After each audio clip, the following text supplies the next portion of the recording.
Hola, entonces vamos a seguir en esta presentación con lo que es célula eucariota y vamos a seguir hablando de algunos de los organelos que nos faltaron en la presentación pasada.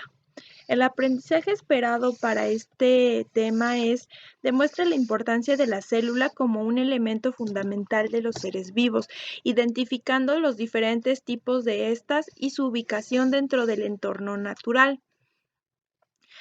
Dentro de esta imagen, pues ya les represento como tal una célula eucariota con todos sus organelos. Como ya habíamos mencionado, pues la célula eucariota es sumamente compleja a comparación de la procariota, porque en este tipo de células podemos encontrar muchísimos más organelos. Vean todos los organelos que se están describiendo en esta imagen. Algunos de ellos ya los vimos, por ejemplo, membrana nuclear, cromatina, nucleolo, poro nuclear. Vimos algunas vesículas como lisosomas, como vacuolas, como mitocondrias, ribosomas, membranas también vimos. Entonces ya vimos algunas estructuras. Sin embargo, nos faltan ver otras más, vamos a ir abarcando pues esos aspectos. Entonces, vamos a empezar con la membrana plasmática. Membrana plasmática o también la pueden encontrar como membrana celular. Cualquiera de los dos nombres es correcto. Durante ya varias clases les he hablado un poco sobre la membrana plasmática. Les he mencionado, pues justamente que, aquí les pongo una imagen de una célula y vean, les está enfocando esta parte de la célula que representa la membrana plasmática. Entonces vean, es toda esa capa que va a cubrir a la célula. Hagan de cuenta nosotros nuestra piel. Nuestra piel es una estructura que nos sirve para protección. Entonces, algo así es la membrana plasmática. Es la capa que rodea a la célula y que va a tener diversas funciones. La primera función es delimitar a la célula. ¿Qué quiere decir con delimitar a la célula? Justamente va a marcar la zona que forma parte dentro de la célula y cuál es la parte que es fuera de la célula. Esto es a lo que quiere decir delimitar. Quiere poner como una marca diciendo, esta de aquí para acá es dentro de la célula y de aquí para allá no forma parte de la célula. Otra función es facilita el ingreso y expulsión de materiales, ¿ok? Aquí es por donde entran las moléculas que necesita la célula o desecha las moléculas que ya no quiera. Además, otra función es que es una barrera selectiva. ¿Qué quiere decir esto?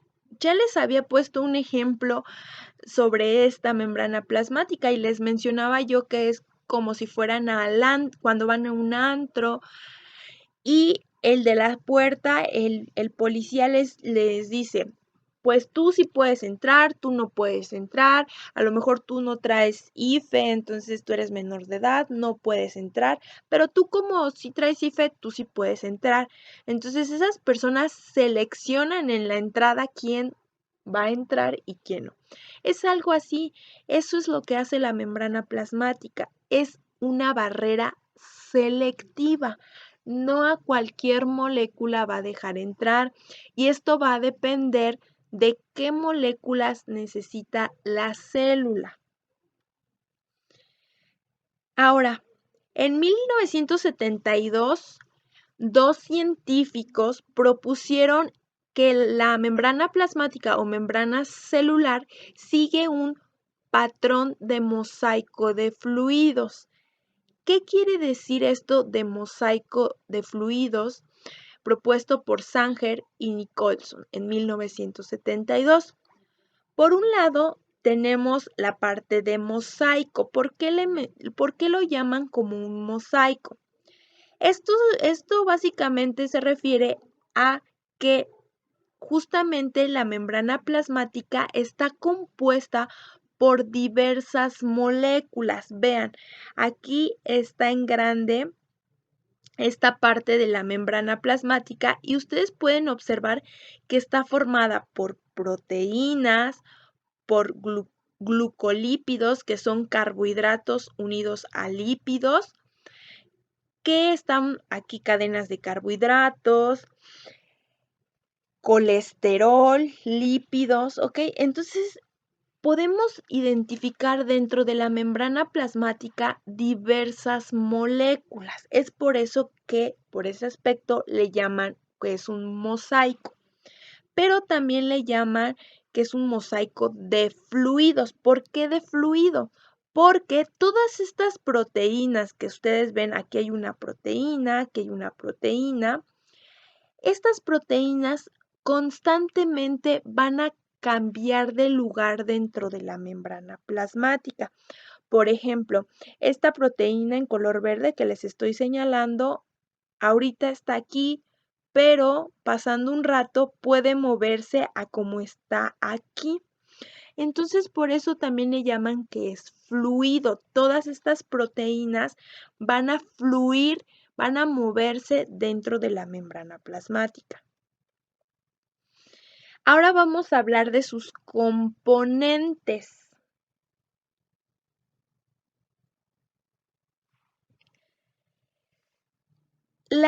Como ya les dije, pues es un mosaico porque tiene diversos componentes, diversas moléculas. Primero, quiero que hablemos de una estructura muy importante de la membrana.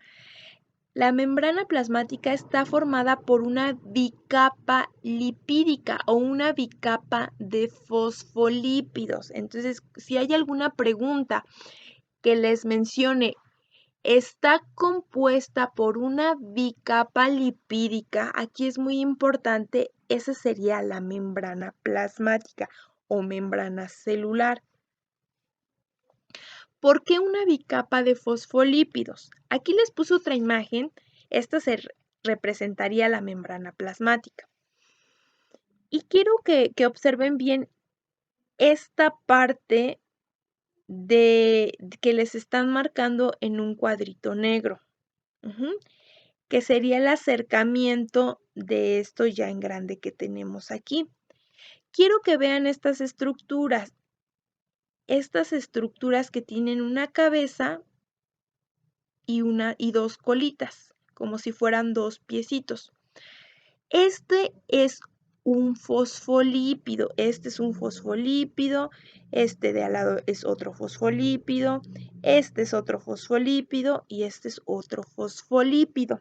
Este es un fosfolípido, un lípido que tiene un fosfato, por eso es un fosfolípido. Ahora, es una bicapa de fosfolípido porque vean cómo están arreglados de dos en dos. Aquí encontramos un fosfolípido y enfrente de ese fosfolípido encontramos otro fosfolípido. Por eso se menciona que es una bicapa fosfolípida. Ahora, otra parte muy importante de esta bicapa fosfolípida, quiero que vean esto que les señalo aquí. Esta, en forma de cabeza, es una cabeza, se le llama cabeza hidrofílica del fosfolípido. Analicen siempre muy bien las palabras de algo, ahí les puede estar dando la respuesta de tal vez de algún concepto. Hidro, de agua, y fílica, que es afín a algo, y nos está diciendo, en este caso, hidrofílica, afín a la molécula de agua. Entonces, nos dice que es una cabeza hidrofílica. Entonces, esta parte del fosfolípido es afín a las moléculas de agua. Pero tenemos las colas de los fosfolípidos que son hidrofóbicas. Hidro de agua, O sea que esta parte del fosfolípido no puede unirse al agua, a la molécula del agua, ¿ok? Entonces, pues todo esto, analicen toda esta información y observen. Entonces, lo que es las colas hidrofóbicas quedan por dentro, vean, porque las colas son las que se están justamente uniendo, por así decirlo. Entonces, estas colas quedan por dentro y las cabezas, vean, van a quedar por fuera. Entonces, justamente si llega una molécula de agua por la parte de afuera, se va a topar con las cabezas hidrofílicas. Entonces no hay problema porque aquí pueden interactuar estas cabezas con las moléculas de agua. Pero esto nos quiere decir que las moléculas de agua no pueden pasar más allá de las cabezas. No pueden existir aquí adentro moléculas de agua porque esta parte de los fosfolípidos son hidrofóbicas, o sea, le tienen miedo a las moléculas de agua, no pueden ver las moléculas de agua. ¿Okay? Entonces es por eso esta estructura tan peculiar de la membrana plasmática.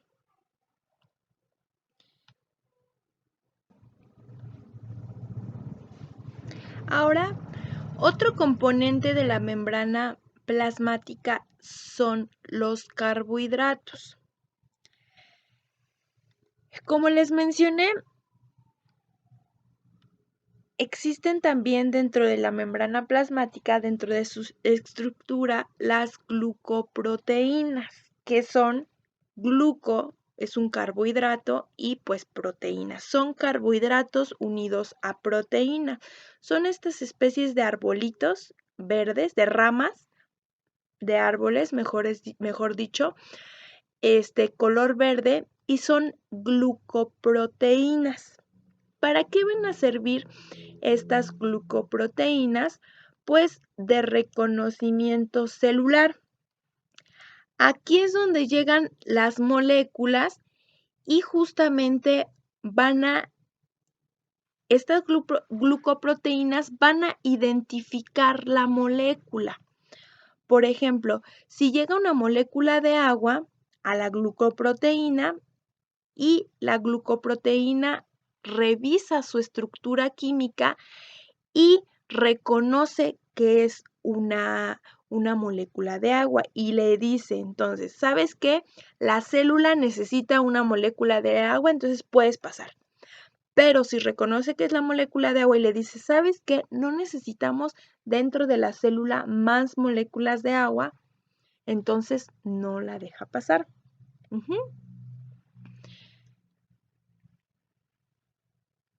Posteriormente tenemos proteínas. Vean, aquí esta grandota es una proteína, pero esta pequeñita también es una proteína. Tenemos dos tipos de proteínas. Las proteínas integrales que van a abarcar toda la membrana plasmática, o sea, van a abarcar desde un lado hasta el otro, y las periféricas, que solo las vamos a encontrar de un lado.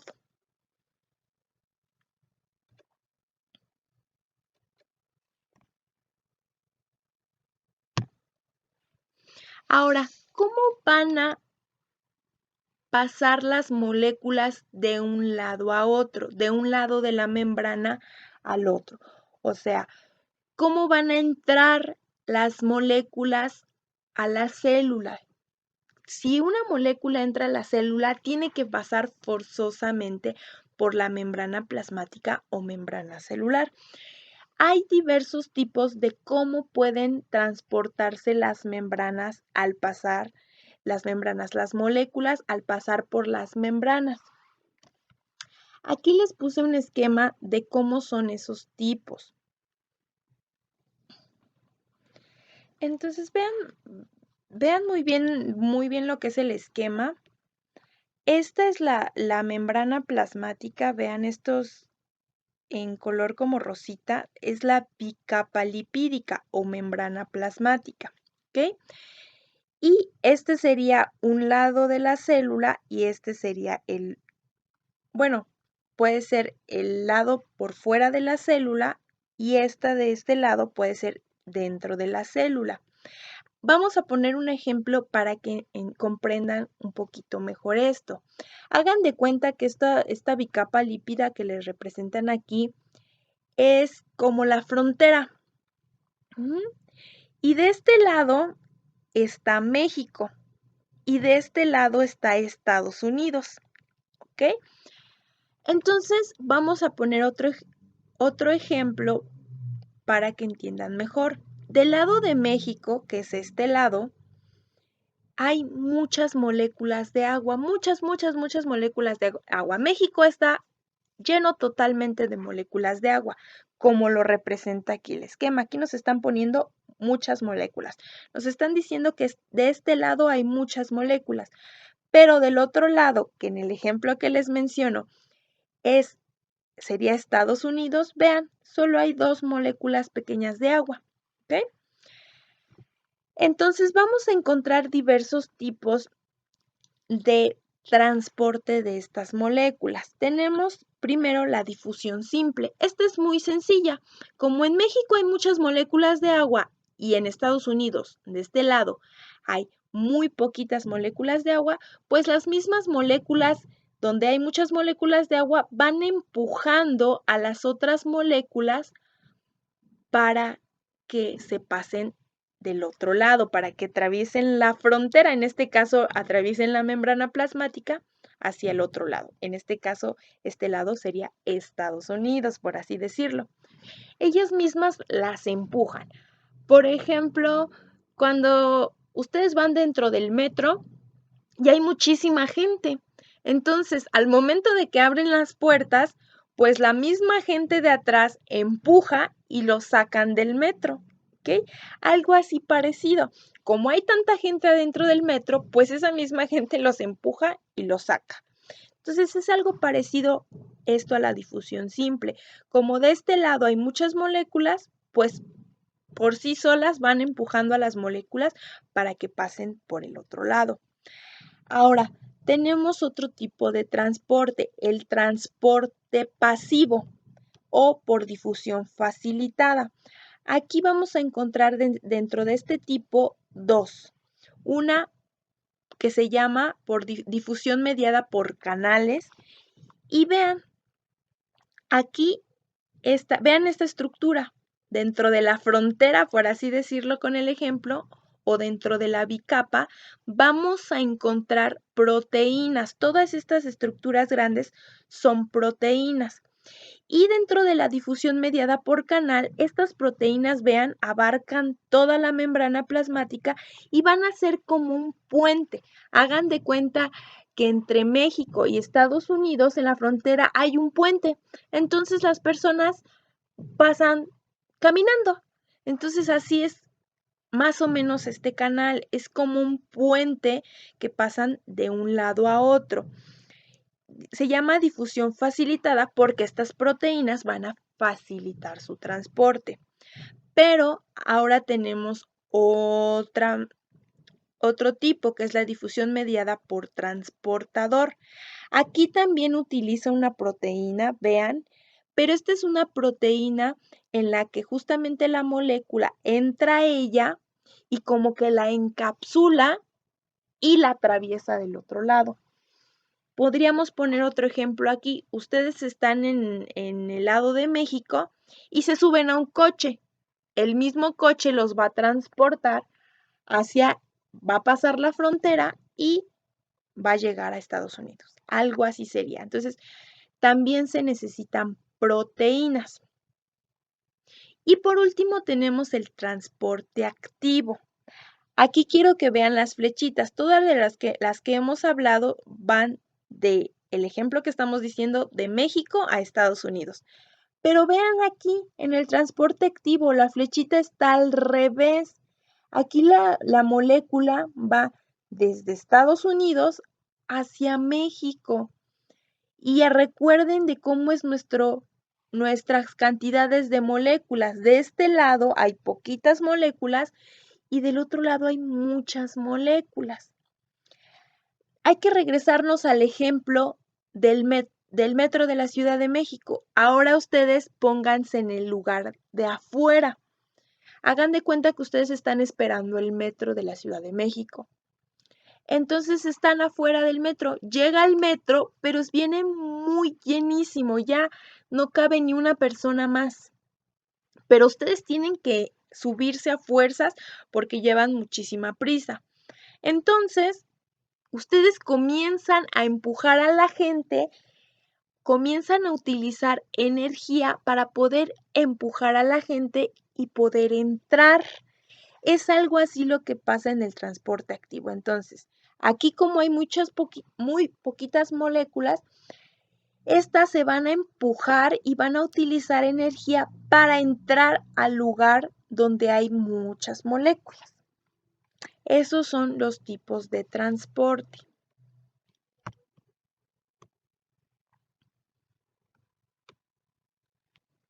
Entonces, todo de esto, de lo que estuvimos hablando, es de membrana plasmática. Ahorita vamos a entrar a otro organelo que se llama retículo endoplásmico.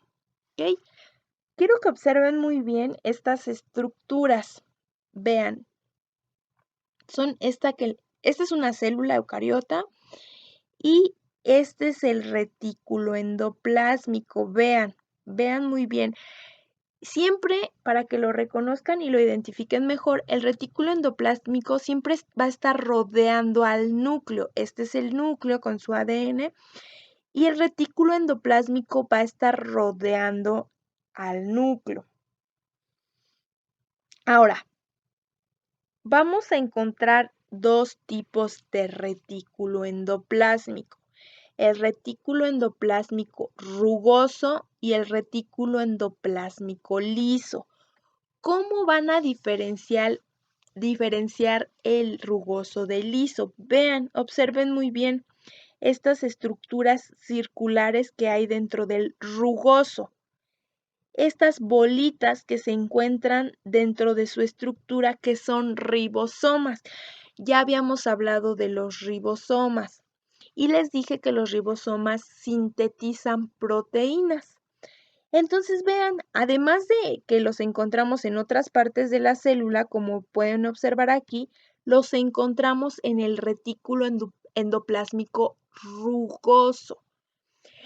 Y vean ahora el retículo endoplásmico liso. Ese no tiene ningún ribosoma, por eso se dice que es liso. Entonces, para que los identifiquen muy bien, tanto el liso como el rugoso van a estar rodeando el núcleo y los van a diferenciar porque uno tiene ribosomas y el otro no.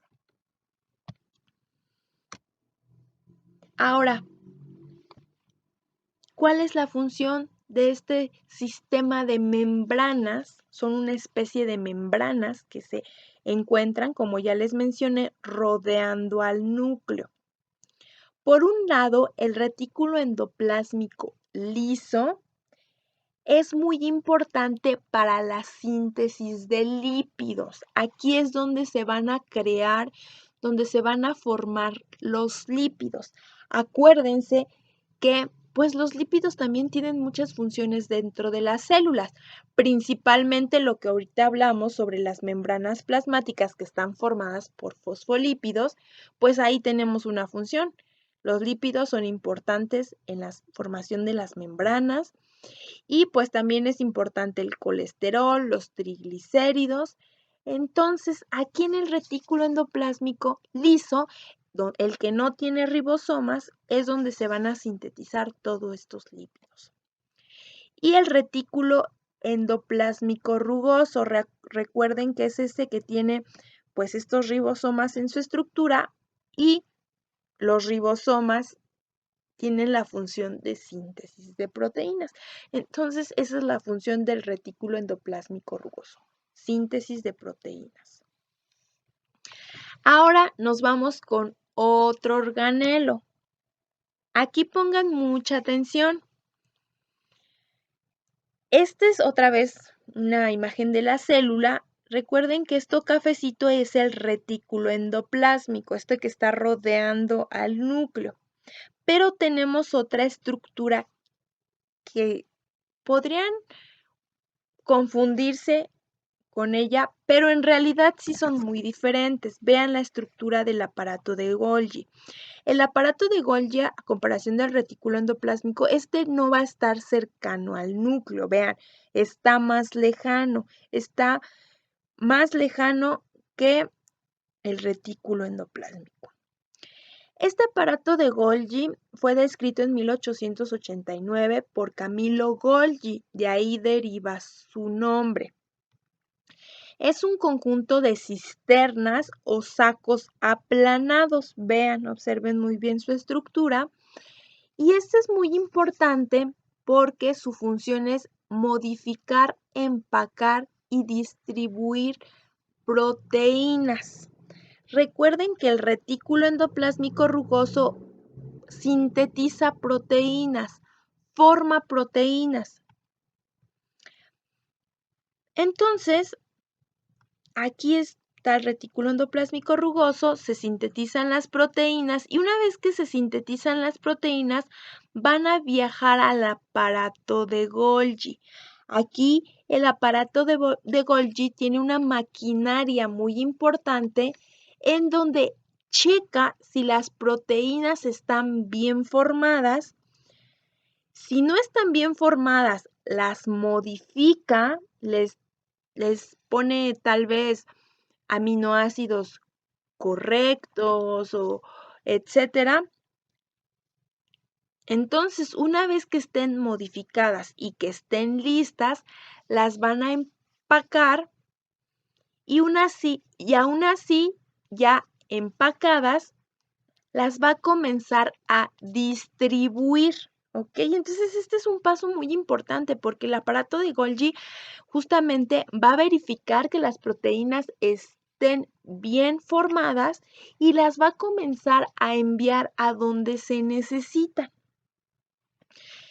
Y como les mencionaba, pues justamente este aparato de Golgi tiene una maquinaria muy importante de enzimas justamente para la modificación de estas proteínas, obviamente si se requiere.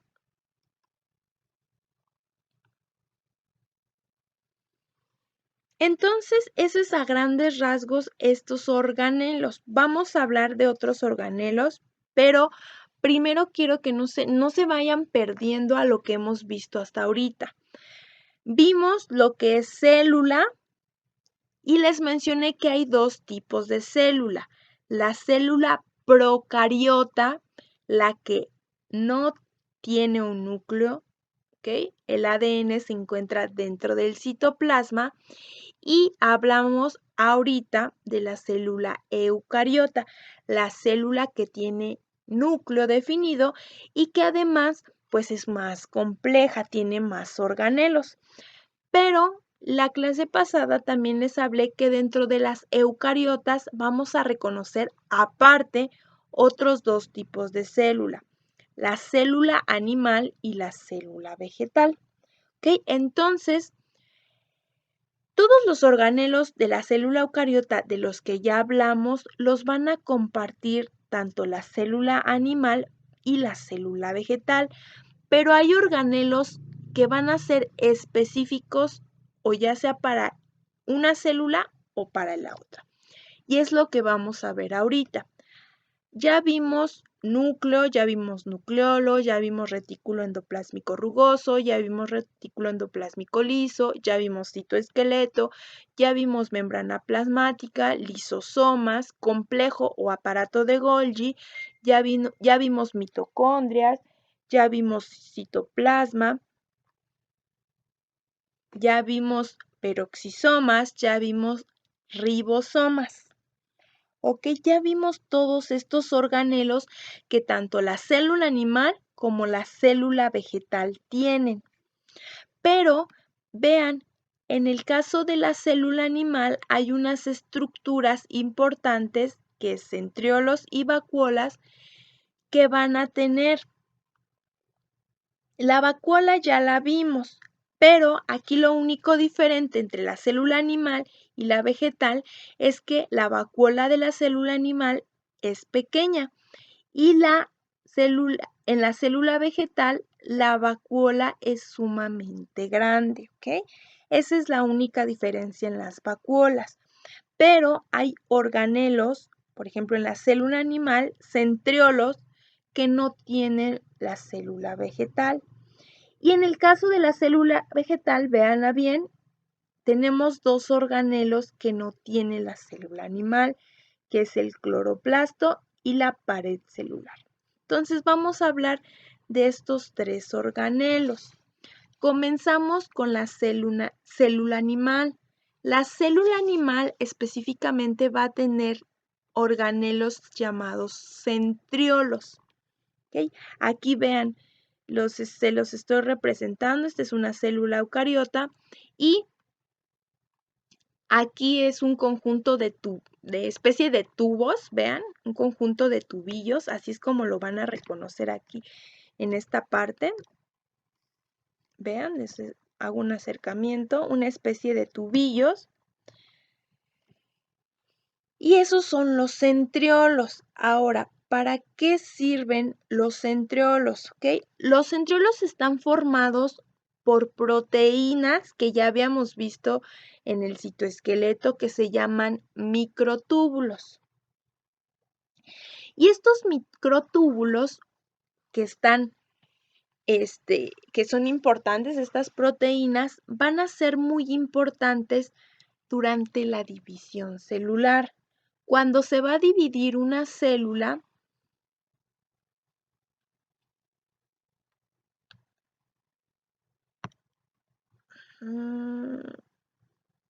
cuando se va a dividir una célula, vean qué pasa con los cromosomas de la célula. Se van a alinear, ¿ok? Regularmente los cromosomas se encuentran dispersos en la célula, pero cuando se va a dividir la célula, se comienzan a alinear. ¿Y cómo se da este alineamiento? ¿Cómo es que los cromosomas saben hacia dónde dirigirse?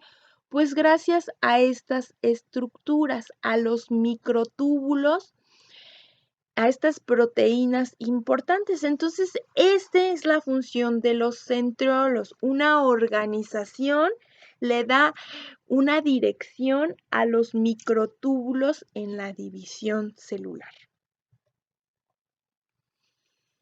Ahora, pues esta es la única diferencia, los centriolos, como ya les mencioné, que tiene la célula animal, que no tiene la célula vegetal. Ahora vamos a hablar de los organelos que tiene exclusivamente la célula vegetal. Tenemos la pared celular.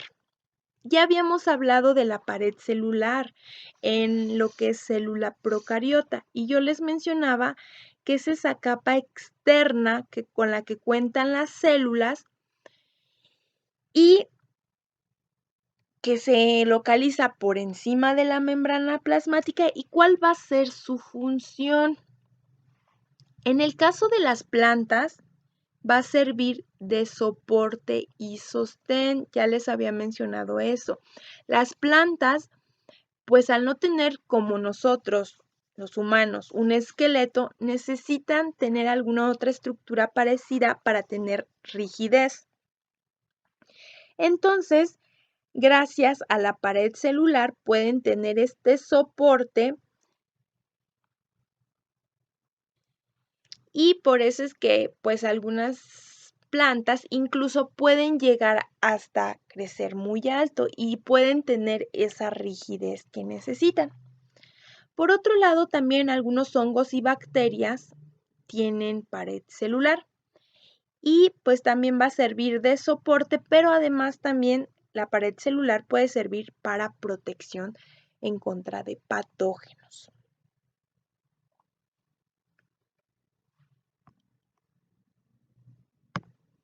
Y por último, también organelos exclusivos de la célula vegetal son los cloroplastos. ¿Ok? Aquí vean, aquí está un cloroplasto, aquí está otro cloroplasto. y este es un acercamiento de un cloroplasto. Así es como se ve por dentro un cloroplasto. Estos organelos son únicos de células autótrofas fotosintéticas. ¿Qué quiere decir esto? Son únicos estos organelos en células capaces de crear su propio alimento. Las plantas que tienen células vegetales son capaces de crear su propio alimento porque realizan la fotosíntesis. Entonces, esas son células autótrofas fotosintéticas. Los cloroplastos son muy importantes porque dentro de ellos se realiza la fotosíntesis. Entonces es por eso que solo las células vegetales tienen este organelo, porque aquí es donde se van a realizar la fotosíntesis. La fotosíntesis que justamente es un proceso en el cual la energía solar es transformada en compuestos químicos como carbohidratos que sirven de energía para las células vegetales.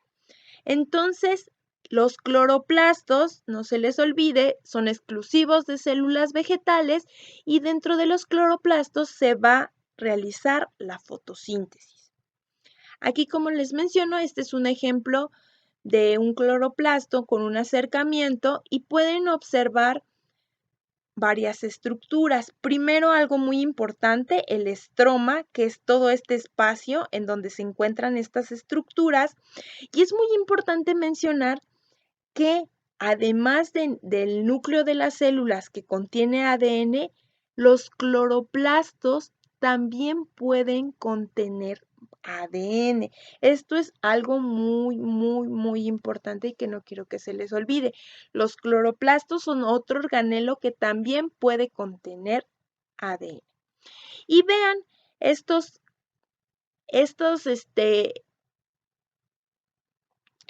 granum se llaman, estos pequeños conjunto de como pueden decirlos como, pueden verlos como monedas apiladas, ¿ok? Todo el conjunto de estas como monedas apiladas son los granum, que están formados por unidades que pueden ser las monedas que les digo que se llaman tilacoides. Entonces, tilacoides es una sola y el conjunto son granum o grana. Así también lo pueden encontrar. Y dentro de este conjunto de tilacoides, aquí es donde se encuentran los pigmentos importantes que van a atrapar la energía del sol o la energía luminosa, ¿ok? Entonces estos tilacoides son muy importantes para justamente atrapar esta energía tan importante. Y pues por último les pongo otra vez la estructura de la célula eucariota con todos los organelos. Recuerden que los ribosomas son importantes en la síntesis de proteínas. La mitocondria es importante para la respiración celular, que es en donde justamente se va a obtener energía para la célula. Y pues aquí está la mitocondria con sus partes, membrana interna, membrana externa. Tenemos los lisosomas que tienen enzimas digestivas, tienen el citoplasma, que es todo este espacio en donde se encuentran todos los organelos. Tenemos los retículos endoplásmico, el rugoso con sus pequeños lunarcillos, por así decirlos, y recuerden que el rugoso sirve para sintetizar proteínas. El retículo endoplásmico liso, sin esos puntitos, justamente sirven este retículo endoplásmico liso para sintetizar lípidos. La membrana citoplasmática, membrana plasmática o membrana celular, como quieran llamarle, es toda esta capa que cubre la célula, los centriolos, que son exclusivos de células animales y son importantes en la división celular. Y tenemos lo que es el núcleo. Lo que es el núcleo con todas sus partes, su nucleolo, sus poros nucleares, que son estos puntitos, y su cromatina. Recuerden que la cromatina es ADN más proteínas. Y por último tenemos el aparato de Golgi, que es esta estructura y que recuerden que aquí es donde se empaquetan y se modifican proteínas. Entonces, eso sería todo de esta presentación.